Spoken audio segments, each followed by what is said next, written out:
What's going on, guys? Welcome in. I am Kadarius Washington, and this is the Sports Rundown. It's a pleasure to have you guys in as always, and be sure to like, comment, and subscribe. Click that notification bell to be notified of when I post again, and also follow me on Twitter and on Bluesky at CW Talk Sports. That's CWTALKS Sports, and we're going to be talking some women's hoops today. Now, I know I said that I was going to be bringing back the women's basketball rundown after the NBA Finals, but I decided two things. Number one, I'm bringing it back a little early, and number two, I'm going to incorporate my women's basketball talk back to my regular sports rundown, just like how we did when we first started this thing. So nevertheless, women's hoops talk is back on the sports rundown, and I got a couple of things to get with you with as far as the women's basketball is concerned. Number one, I guess I better go ahead and get started with this. So a few weeks ago, I came on here and I destroyed the Golden State Valkyries for cutting Letitia Amier and Mignatore after I thought they proved their salt as to making the roster as far as Golden State is concerned. I destroyed the Valkyries for how they handled the Cheyenne Sellers and Caitlin Chen situation there. And overall, I called the Golden State Valkyries a clown show. I said that they were unserious. They had no idea of how to run a sports franchise, and that the Valkyries were going to be terrible. We are officially now 1 month into the WNBA season, and the Golden State Valkyries have made me look like an absolute idiot. Now listen, as I say in the sports business, sometimes you just got to know when it's time to go ahead and eat crow. So for the people who were waiting on me to say this, here you go. I was dead wrong about the Golden State Valkyries. I was dead wrong. This Golden State team, they are very feisty, very tough, very competitive. And, of course, they've been getting a couple of good quality wins, and especially last weekend getting that absolute blowout win over the Aces. And also now the Valkyries just bringing back Letitia Amier last week, who really should have had no business getting cut in the first place. And of course, bringing back Chloe Bibby and Caitlin Chen, which was a nice little surprise to hear of yesterday. After they have a few players who are going to be competing in Eurobasket. Janelle Saloon, Alana Rupert, Cecilia Zandolazini, Julie Van Loo, and Timmy Van Bailey, all going to be in Europe competing for Eurobasket over the next couple of weeks. And then they bring those names in after the Valkyries have had quite a very impressive showing over these last few games. And as I said on my WNBA season prediction show, the FanDuel Sportsbook, or whatever sportsbook you use, they had the Vegas win total for the Golden State Valkyries at 8.5, and so far they are at 5-5. And their schedule, I mean, it's kind of a balanced schedule coming up. They have the Wings coming up on Tuesday, who stink, tomorrow, and then of course on Thursday they have the Fever, and then on Sunday they got the Sun, and then next week they have the Liberty, Sky, and Storm. So a fairly balanced schedule if you think about it, but there is a very realistic chance that the Golden State Valkyries could hit their win total by the end of the month. And this Valkyrie team, I mean, you have to give them all the credit in the world. Natalie Nakase has done a very exceptional job with this team. The players have been playing. A lot of veterans on this team. I mean, Veronica Burton, absolutely incredible. The French players, Carly Lett and Janelle Salon, absolutely great. I mean, I don't want to go out naming names because I'm going to mess around and forget some. But nevertheless, the Golden State Valkyries have done an absolutely exceptional job, of course, surpassing the last expansion franchise with the Dream with the 4 wins, now getting 5. So to the 5 of you who actually give a darn about what I have to say as far as women's basketball and sports altogether, here you go. I was dead wrong about the Golden State Valkyries, and I'm not going to go crazy and say that they're championship contenders, but this Golden State Valkyrie team may very well be a playoff team.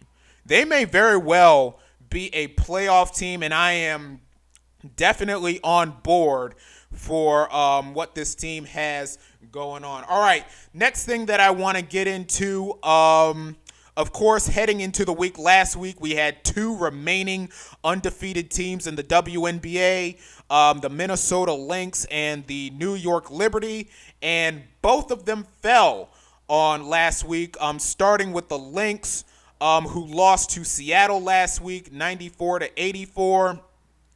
And also, you got to credit Seattle. Seattle, now listen, on my prediction show, I said that there was a little bit of smoke about Seattle being championship contenders. This team is proving their championship contending salt. This team is really proving their salt. Nneka Agwamake, incredible. Skylar Diggins, incredible. Gabby Williams, who I said was in contention for most improved player, absolutely incredible. Erica Wheeler, who right now I believe is in the conversation for 6th player of the year. She has been absolutely phenomenal for the Seattle Storm. And then, of course, Dominique Malonga, the number 2 overall pick. Of course, coming out of the gate real slow to start the season, but now she is developing really nicely, and it's really good. Dominique Malonga absolutely ending up in a really good situation in Seattle, especially with the veterans there. But nevertheless, Seattle definitely proving their salt as far as championship contenders, and of course handing the Lynx their first loss of the season. And how do the Lynx respond to that? Going up against the Sparks and absolutely destroying them on Saturday, 101-78. And I mean, at no point was that game competitive there. The Lynx absolutely destroyed. I mean, Nafisa Collier, who we picked before the season to win MVP, number 1, she has definitely been playing like that the entire season. And number 2, putting on an absolute clinic on Saturday with 32 points. And we thought that this was going to be the game where we finally see a 40-point scorer. And, of course, Nafisa Collier with 26 of those 32 points, I believe, in the first half. But nevertheless, they called the dogs off late third, early fourth quarter, I believe. And, the Lynx getting an absolute huge statement win over the Sparks, who really have a lot going on right now. I mean, listen, I thought the Sparks were going to be a little better than this, but the Sparks, I mean, my goodness. This is a team where, with the talent that they have, this team just does not know what direction is up. And I know there were concerns about Kelsey Plum too, and I'm going to get to the other undefeated team in a minute. But Kelsey, this is a Sparks team where they need a Batman. All right, this is a team that needs a Batman. Kelsey Plum, I mean, she's an incredible Robin, but she's no Batman. And also with the Sparks, this is a situation too for them where even if and when Cam Brink does come back this season, it's still not.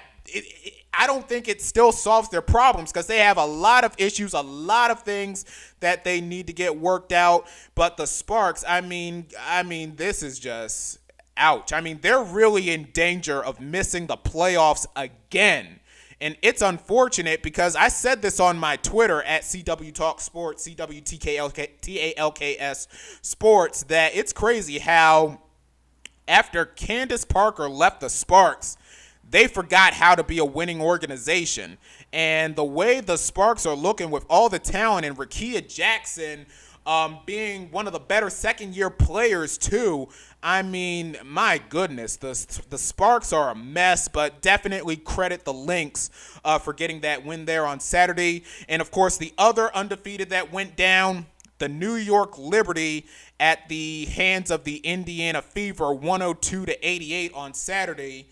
And, of course, the story in that, Caitlin Clark making her long-awaited return after missing the last couple of weeks with a quad injury. And Caitlin Clark, boy, oh boy, she came back like she never left. 32 points and hitting 7 threes, hitting back-to-back threes to start the game, and then, of course, hitting logo 3 after logo 3. Caitlin Clark pretty much looking like Caitlin Clark in this game. And Kelsey Mitchell, who had been fairly streaky throughout the couple of weeks that Clark's been out, had a pretty big game too. She had 22 points in this one. And the Indiana Fever essentially holding the reigning WNBA champs in check here. And the Liberty, I mean, Kennedy Burke and Natasha Cloud, who have been two of the fairly bright points here for the Liberty. Burke only having 3 points in the game and Natasha Cloud having 5 points. Now, Sabrina Ionescu pretty much holding her salt with the duel with Caitlin Clark, having 34 points in the game. Now, listen, they were fairly shorthanded. They had no Jonquel Jones as she was dealing with that ankle injury, and I don't think, has Liani Fibic left for Eurobasket left, because I know she was supposed to be a part of it. But anyway, a shorthanded Liberty team seeing their undefeated streak come to an end. And there was a little bit of possibility with myself personally that both the Liberty and the Lynx were going to be undefeated until they matched up against each other in July. I mean, the fact that matchup is we have to wait literally another month and a half to get Liberty Lynx for the first time since last year's WNBA final. I mean that's a little bit long of a time to wait there. But unlike the Lynx, who absolutely dog walked the Sparks, who I said are not all that good, the Liberty might not be the same case for them, as they're going up against an Atlanta Dream team who you could very well argue is the third best team in the WNBA. I mean, the Atlanta Dream, from what we have seen, even going back to last couple of weeks, the Atlanta Dream definitely entering their names into the title contender chat. I mean, my goodness. I mean, look at the Atlanta team. They are third in the league in blocks and scoring. They lead the league in reboundings. Alicia Gray, second in the league in scoring with 21 points, only behind Nafisa Collier. And Ryan Howard, number 11 on the list with 17 points.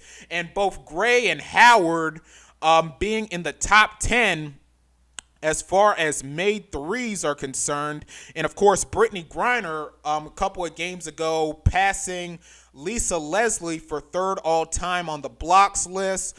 And, of course, Tahina Paopao, who I was very high on coming out of the WNBA draft. She has been having an incredible rookie season for the Atlanta Dream, and I feel like that's not getting talked about enough. Tahina Paopao has been absolutely incredible for them, and Naz Hillman too. And listen, we said this about Naz Hillman during Unrivaled too.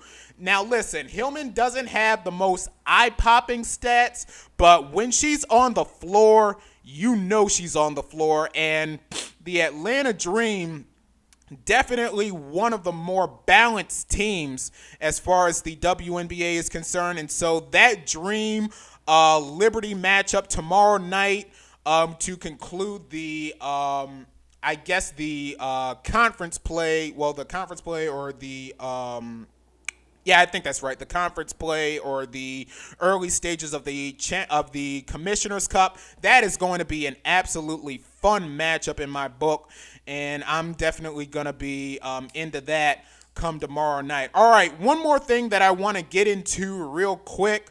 And this is kind of an old school Unrivaled rundown, which was the former name of my old women's basketball rundown, the Unrivaled rundown. But nevertheless, if you are a fan of Unrivaled basketball like I am, my goodness, the Unrivaled players had a heck of a week last week. I mean, going back to Wednesday, you had three 30-point performances, all with Unrivaled players, as I mentioned. Rakia Jackson chiming in 30 points. You had Paige Beckers, who just signed with Unrivaled before the draft, with 35 points. Jackie Young having a 34-point performance. And then on Saturday, Ryan Howard with a 30-point performance, chiming in 9 threes. And then on Saturday, as I mentioned, you have Nafisa Collier with 32 points, and then Sabrina Ionescu with 34 points. And then yesterday, you have Angel Reese chiming in her first career triple-double. Now, I felt like this was something that was going to happen eventually this season, but Angel Reese finally getting her triple-double with 11 points, 13 rebounds, and 11 assists as Chicago, I believe, get their they get their third win of the season. And then Alicia Gray kind of topping Ryan Howard's performance on Thursday with 32 points on her own. And she even said in the postgame that the 30-pointer was kind of evading her, but she finally got it done yesterday against, I believe they played the Mystics yesterday. Yeah, they played the Mystics yesterday, and Alicia Gray with a huge game there. And as I said on my Twitter and my Bluesky, along with Caitlin Clark with the 32 points, what we saw from these WNBA players, all the names that I previously just mentioned, pretty unrivaled, if I say so myself. But nevertheless, the WNBA has been absolutely phenomenal, incredible week of hoops. And of course, the Commissioner's Cup coming to an end. A lot of stipulations and stuff there, scenarios playing out as we come to the conclusion of that and we progress further into the WNBA season. Well, folks, that is going to do it for today's sports rundown. Be sure to like, comment, and subscribe. Click that notification bell to be notified of when I post again. And also follow me on Twitter and on Bluesky at CW Talk Sports. That's CWTALKS Sports. And I will see y'all the next time. Peace.